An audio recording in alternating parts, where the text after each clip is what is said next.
तो मुझे हाइपोथर्मिया का प्रॉब्लम 20 साल से था और उसमें 10 साल ज़्यादा तकलीफ़ हुई और उसके बाद में रिसेंटली 2 साल तक हार्ट पल्पिटेशन वगैरह जैसे मुझे तकलीफ़ होती थी। तो उसके बाद मैंने डिसाइड किया कि मैं इंडिया जाऊंगा। ऑनलाइन मैंने बहुत रिसर्च किया उसके बारे में, रेडिट पे, कोरा पे, और मुझे पता चला कि एक क्लिनिक है इंडिया में, अहमदाबाद में, चिराग ठक्कर सर वहाँ पे एंटी रिफ्लक्स सर्जरी करते हैं निसन फंडाप्लिकेशन की। तो वहाँ पे मैंने सर्जरी की और उसके बाद में मुझे अच्छा लगने लगा। तो पहले मुझे ऐसा लगता था कि जैसे हिस्ट्री देता हूँ मैं कि मुझे सिम्टम्स क्या क्या आते थे और क्या क्या मैंने उसके ऊपर दवाइयाँ ली, टेस्ट किए।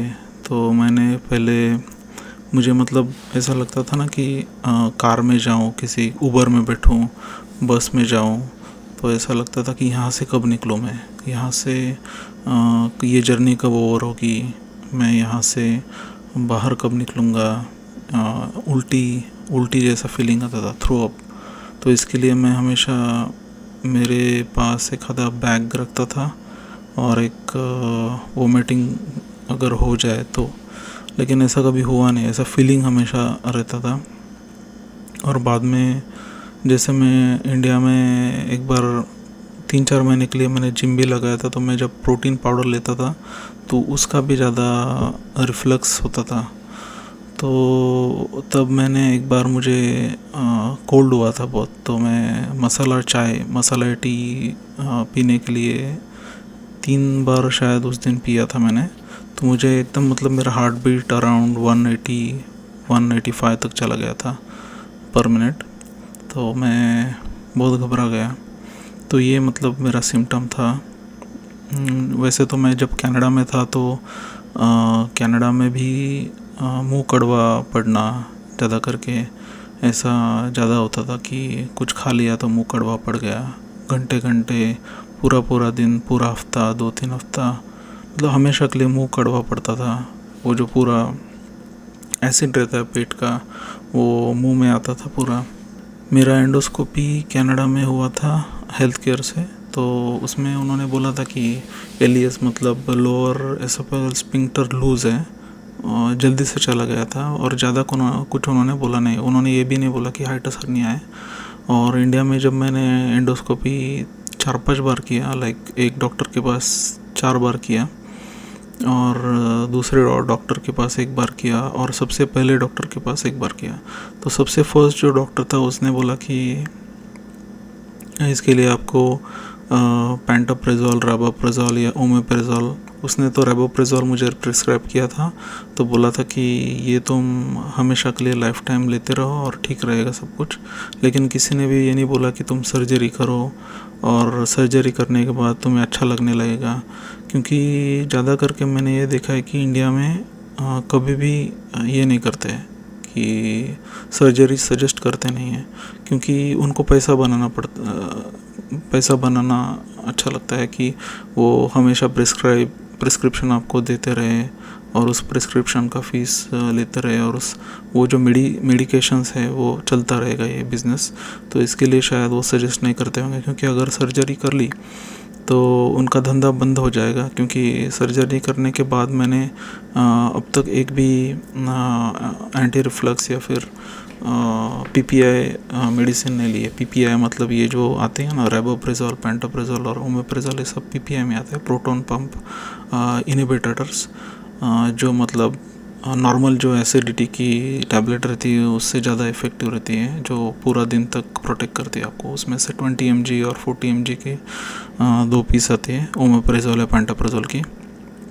तो जब मैं कनाडा में था तो पेंटोप्रेजोल का ज़्यादा लेता था और ओमेप्रेजोल फिर इंडिया में जाके पता चला कि वो ज़्यादा स्मूथ है, लेकिन मुझे दोनों से आराम मिलता था। तो कनाडा में भी और इंडिया में मैंने 2D इको हार्ट, वो हार्ट के लिए टेस्ट रहता है, वो किया था।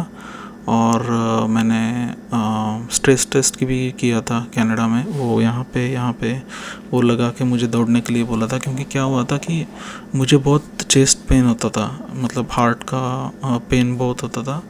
तो उस हार्ट के पेन के लिए मैंने सोचा कि शायद मेरे हार्ट का कुछ प्रॉब्लम तो नहीं, इसलिए मैं यहाँ के डॉक्टर के पास गया था। तो उन्होंने मुझे स्ट्रेस टेस्ट के लिए बोला था, तो स्ट्रेस टेस्ट किया मैंने। और वो स्ट्रेस टेस्ट करने के बाद उन्होंने बोला कि कुछ भी नहीं है प्रॉब्लम। उन्होंने 2D को भी किया था, वो जो जेल लगा के पूरा हार्ट में ऐसा चेस्ट में प्रेस करते हैं और वहाँ पे आवाज़ आता है मॉनिटर में, तो वो भी किया था। और उन्होंने घर पे भी एक मशीन दिया था, उस मशीन को हम यहाँ पे लगाते हैं, और जब जब हमें ऐसा लगा कि हार्ट में पेन हो रहा है तो उस टाइम पे आप बटन दबाते हो, ताकि जब वो मॉनिटर पे चेक करेंगे आपके वो डिवाइस पेन ड्राइव डाल के, तो उनको पता चलेगा कि सच में क्या प्रॉब्लम हुआ था, हार्ट रेट क्या था, सब कुछ क्या था। तो वैसा भी किया, तो डॉक्टर ने बोला मुझे कनाडा के कि कुछ भी प्रॉब्लम नहीं है। और इंडिया में भी मैंने स्ट्रेस टेस्ट किया था और ये किया था 2D को और ECG, तो उससे कुछ पता नहीं चला। फिर मैंने एक बार ये हुआ था कि इतना, मतलब रात में लेंटिल खा लिया था मैंने, और दाल खाने की वजह से वो रिफ्लक्स होने लगा मुझे रात को, तो मेरा हार्ट बीट बढ़ने लगा। हार्ट बीट अराउंड मेरा 180 तक चला गया था। तो मैंने 911 को भी एक बार बुलाया था, और 911 ने भी मतलब चेक करके बोला कि कुछ भी नहीं हुआ है, क्योंकि वो बोला कि it is a very normal, ये एसिडिटी का प्रॉब्लम हो सकता है और उसकी वजह से आपका हार्ट बीट बढ़ सकता है। तो सिम्टम्स में से एक और सिम्टम मैं बताना चाहूँगा कि हमेशा कंफ्यूजिंग, हमेशा मुझे ऐसा लगता था कि कुछ कंफ्यूज हो रहा हूँ मैं, कुछ I was not able to think, मतलब मैं सोच नहीं पा रहा था कि क्या करूँ, ऐसा मतलब रिफ्लक्स होता था, ये दिन भर रहता था। और शॉपिंग के लिए मैं कहीं बाहर नहीं जा सकता था, कहीं मैं मॉल में नहीं जा सकता था, सुपरमार्केट में कुछ ख़रीदना है मुझे तो मैं वहाँ तक जाता था और वापस आ जाता था। एक डर बैठ गया था मुझे कि मैं कैसे करूँ, क्या करूँगा। तो बाद में मैंने उसके ऊपर बहुत फोरम्स में मैंने उसके रिसर्च किया, रेडिट और कोरा में, लेकिन मुझे उसका हेल्दी सोल्यूशन नहीं मिला। मैंने ये भी ट्राई किया था कि आपका मसाज थेरेपिस्ट से वो फिट करते हैं, तो उसका भी मैंने ट्राई किया था, लेकिन उसका फ़र्क नहीं पड़ा। तो मैंने सोचा कि शायद ये देखते कि अगर हाइटस हर्नियम तो ऊपर आया है तो पानी से उसको नीचे लेके जाते, जैसे कि मैं दिन में फिर सवेरे बहुत पानी पीने लगा, around 2 litres of water I was drinking. और वो लगाने के बाद मैं थोड़ा सा जंप करता था ताकि वो नीचे जाए, ये जो बैग रहता है अपना, मतलब जो हाइटस हर्निया के पेशेंट से वो दे कैन रिलेटेड कि वो जो आपका हाइटस ऊपर आया हुआ रहता है, वो नीचे जाने के लिए हम प्रेस करते हैं, तो हो सकता है कि नीचे भी जा सकता है, लेकिन it is not a permanent solution. थोड़ी देर के लिए आराम मिला मुझे, लेकिन फिर से वो तकलीफ़ होने लगी कि वो वापस आना। फिर मैंने आयुर्वेदिक मेडिसिन भी ट्राई किया था। आयुर्वेदिक में मैंने फिर जिससे एंटी रिफ्लक्स या फिर रिफ्लक्स होता है, उससे उसको ठीक करने के लिए एक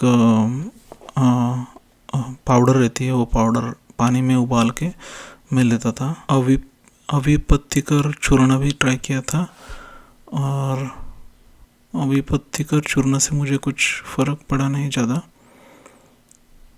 और मैंने पतंजलि का एसिडोग्रिड भी ट्राई किया था, फिर गैसर चूर्ण भी ट्राई किया था, उससे भी मुझे कुछ फ़र्क नहीं पड़ा। फिर मैंने त्रिफला चूर्ण भी ट्राई किया, उससे भी मुझे कुछ फ़र्क नहीं पड़ा। सबसे अच्छी ये बात है कि मुलेठी चूर्ण जो है, मुलेठी का जो काढ़ा है वो लेता था मैं सवेरे उठ के, और पानी पी के एक राउंड मार के आता था बहुत लंबा, अराउंड लाइक 40 मिनट्स 45 मिनट्स 1 घंटे तक एक्सरसाइज करता था, वॉकिंग करता था। उससे थोड़ा सा फ़र्क पड़ा, लेकिन फिर से वो एसिड वापस आते रहा। फिर मैंने यूट्यूब पे चिराग ठक्कर जो अहमदाबाद के हैं, जिनका एड्रॉइट नाम का हॉस्पिटल है अहमदाबाद में। उस पे मैंने उनसे पहले बात किया 2 साल पहले, फिर 2 साल और वेट किया, और फिर 2 साल के बाद फिर से उनको कांटेक्ट किया कनाडा से। तो उनको ये बोला कि ऐसा ऐसा है, और मैं जब इंडिया आऊँगा तो मुझे अभी फाइनली ये सर्जरी करनी है। कौन सी? डिसेंट फंड एप्लीकेशन की, जो 360, तो मेरा 360 डिग्री का वो हुआ। लेकिन वो होने के लिए उन्होंने फिर 2 टेस्ट किए। मैं उसमें से पहला टेस्ट है मैनोमेट्री। मैनोमेट्री में आपको जो हाइटस हर्निया वाले पेशेंट है वो समझ सकते हैं कि वो जो टेस्ट रहता है उसमें नाक से एक नली डालते हैं जो यहाँ से होकर नीचे जाती है, और आपको पानी पीने के लिए बोलते हैं, ताकि जो नली रहती है या ट्यूब रहती है पतली सी, उसमें जो फ्लक्चुएशन आता है आपके एलियस वॉल, लोअर एसोफेजियल स्फिंक्टर जो है, उस पे जो प्रेशर आता है वो वहाँ पे नोट करते हैं कि ये कितना खुला रहता है। उससे ये पता चलता है मैनोमेट्री में। तो मैनोमेट्री में आपको बहुत सारा पानी पिलाते हैं, लिक्विड पिलाते हैं, और उसमें पता चलता है कि एलियस का प्रेशर कितना आता है, बेसल प्रेशर कितना आता है, और सच में इसका हाइटस हर्निया है कि नहीं। और दूसरा उन्होंने एक टेस्ट किया था जिस टेस्ट को बोलते हैं पीएच स्टडी। तो पीएच स्टडी में क्या करते हैं कि नाक से एक छोटा सा, उससे भी पतला ट्यूब रहता है, वो लेफ़्ट से इससे नीचे डालते हैं, और आप अराउंड उसको मॉनिटर करते हैं 24 घंटे तक, और 24 घंटे के बाद वो निकाल देते हैं। तो जब वो मॉनिटर करते हैं उसके लिए एक मशीन दिया रहता है, और उस मशीन पे आपको बटन दबाना रहता है, जैसे कि हार्ट में मैंने बताया था पहले कि उस मशीन पे आपको बटन दबाना रहता है जब भी आपको ऐसा लगेगा कि अभी एसिडिटी आपको हो रही है। तो जब ये 2 टेस्ट हुई मेरी, तब डॉक्टर ने डिटरमाइन किया कि मुझे हाइटस हर्निया है, और डॉक्टर बोले कि एंडोस्कोपी करने की कुछ ज़रूरत नहीं है। एंडोस्कोपी जनरली एक टेस्ट समझ सकते हैं कि उस टेस्ट से पता चल जाता है कि हाइटस हर्निया है कि नहीं। लेकिन इस डॉक्टर का स्टाइल थोड़ा अलग है। उन्होंने पीएच स्टडी पे ज़्यादा फोकस किया, क्योंकि पीएच स्टडी में कंप्यूटर में सब कुछ दिखाई देता है कि सच में अपने गले तक कितना एसिड आया हुआ है। फिर मेरी सर्जरी हुई। सर्जरी अहमदाबाद में हॉस्पिटल में, यूनाइटेड हॉस्पिटल में हो गई, और काफ़ी अच्छा हॉस्पिटल में ये था, फैसिलिटीज़ था, डॉक्टर्स बहुत अच्छे थे, और चिराग टक्कर सर जो है उनका स्टाफ भी काफ़ी सपोर्टिव है हमेशा। और अभी तक ये जो 6 मंथ्स का अभी अपडेट दे रहा हूँ मैं, तो अभी 6 मंथ्स तक वो हर महीने फॉलो करते हैं कि मतलब अराउंड 3-4 टाइम्स एक मैडम है, उनका फ़ोन आया था क्या हुआ कैसे हुआ, और 2 to 3 टाइम्स 4 टाइम्स शायद चिराग सर ने खुद मुझसे बात की कनाडा में अभी व्हाट्सएप पे, और वो अपडेट लेते रहते कि मेरी तबीयत कैसी है क्या है। और वो पोस्ट सर्जरी मेरे सभी जो है पीपीआई मेडिसिन जो है, जैसे कि पेंटाप्रेजोल या फिर ओमेप्रेजोल, ये पूरा बंद है अभी, और मुझे काफ़ी अच्छा लगा, और मुझे अभी कुछ भी तकलीफ़ नहीं है जैसे कि पहले सिम्टम्स होते थे।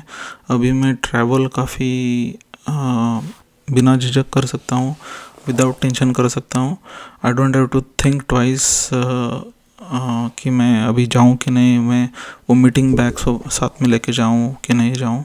तो मैं हमेशा एक लेकिन टैबलेट रखता हूँ साथ में, ताकि वोमिटिंग अगर फीलिंग आती है तो मैं टैबलेट ले लूँ। लेकिन वो जो है सिचुएशन 1-2 बार ही आई थी अभी 6 महीने में, ज़्यादा नहीं आई, क्योंकि ये मैंने फोरम्स में पढ़ा था कि जब आप वोमिट करते हो अभी सर्जरी होने के बाद, तो आपका जो रैप रहता है, क्योंकि मेरा 360 डिग्री से पूरा रैप किया हुआ है 360 डिग्री तक, तो शायद वो ढीला ना हो जाए या फिर फट ना जाए। तो ये बहुत सारे चीज़ें रहती हैं, लेकिन इट ऑल डिपेंड्स। डॉक्टर ने बोला कि जो फोरम पे रहता है वही सब सच नहीं रहता है, और ये भी सही है कि इट रियली एवरीथिंग डिपेंड्स। ये भी हो सकता है कि आप वोमिटिंग भी करो और रैप भी ठीक रहे। तो we don't have to totally depend on the forums, और we don't have to totally depend नहीं होना चाहिए। तो अभी काफ़ी अच्छा लग रहा है, और कंफ्यूजिंग स्टेट जो रहता था पहले वो नहीं होता था। मैं दाल या फिर लेंटिल जो बोलते येलो दाल, तुअर दाल वगैरह सब कुछ, हर प्रकार का खाना आराम से खा सकता था। और जनरली फोरम्स पे मैंने ये देखा है कि पेशेंट्स बोलते हैं कि शोल्डर पेन बहुत होता है, क्योंकि जब आपका ऑपरेशन होता है तो उस टाइम पे बॉडी में गैस भरी जाती है, तो वो जब गैस बाहर निकलती है तो उसकी वजह से शोल्डर पेन होता है। लेकिन मैं तुरंत उठकर खड़ा हुआ और चलने लगा ऑपरेशन होने के दूसरे दिन से ही, मतलब उसी दिन से ही ऐसा हुआ। और काफ़ी अच्छा रहा बाकी का। और अभी सिर्फ एक बात है कि जो बर्पिंग है, मतलब डकार, मैं नहीं ले सकता हूँ और वो पूरा बंद है। सब कुछ जो आपका एयर है वो नीचे से ही पास हो जाता है और आपका जो डकार या बर्पिंग है वो पूरा बंद हो जाता है। शायद मैंने पढ़ा था कुछ कुछ फोरम्स में कि किसी किसी का बर्पिंग 1-2 साल के बाद चालू हो जाता है फिर से बाद में। और एक बात है कि मैं कार्बोनेटेड ड्रिंक्स नहीं पी सकता हूँ अभी भी मतलब तब पी सकता था ऑपरेशन के पहले, लेकिन अभी ऑपरेशन होने के बाद मैं जानबूझ के अभी अवॉइड कर रहा हूँ, क्योंकि अगर मैं कार्बोनेटेड ड्रिंक पिया तो जो अंदर बर्फ बनेगा तो बर्फ अंदर के अंदर ही चला जाएगा और मुझे तकलीफ़ होगी, तो इसलिए मैं वो अवॉइड करता हूँ। बाकी उसके अलावा मैं चाय, कॉफ़ी तो हमेशा लाइक डेली 2 कप्स पीता हूँ और उससे कुछ भी मुझे रिफ्लक्स नहीं होता है। वे प्रोटीन पाउडर भी मैं ले रहा हूँ अभी, तो उसका भी मुझे रिफ्लक्स नहीं हुआ है। तो I really thank you Chirag sir कि उन्होंने हेल्प किया। और उसका मैं एड्रेस जो है हॉस्पिटल का और चिराग सर के वेबसाइट का मैं नीचे मेरे डिस्क्रिप्शन में देता हूँ। और उसका खर्चा मुझे आया था अराउंड ऑपरेशन का around 1.25 lakh, around on end of, like average बोल रहा हूँ मैं, मुझे इतना अभी याद नहीं है, लेकिन अराउंड 1.25 लाख तक मेरा खर्चा हुआ था। तो ये काफ़ी अफोर्डेबल है। और मैंने मतलब दूसरे भी रिसर्च किए थे कि how to avoid this surgery, या फिर लिंक्स नाम का एक सर्जरी है, वो सर्जरी मैं करूं क्या, निसन फंड एप्लीकेशन करूं। तो मुझे ये अच्छा लगा कि निसन फंड एप्लीकेशन काफ़ी अफोर्डेबल भी है और ये लॉन्ग टर्म भी है। अभी आगे का पता नहीं, लेकिन अभी तो भी अच्छा लग रहा है। मेरा 6 मंथ्स का अपडेट है, अभी मैं 1 साल के बाद अपडेट दूंगा कि कैसा है। तो अगर आपको कुछ भी क्वेश्चन हो तो आप कमेंट सेक्शन में मुझे बता सकते हो। Thank you.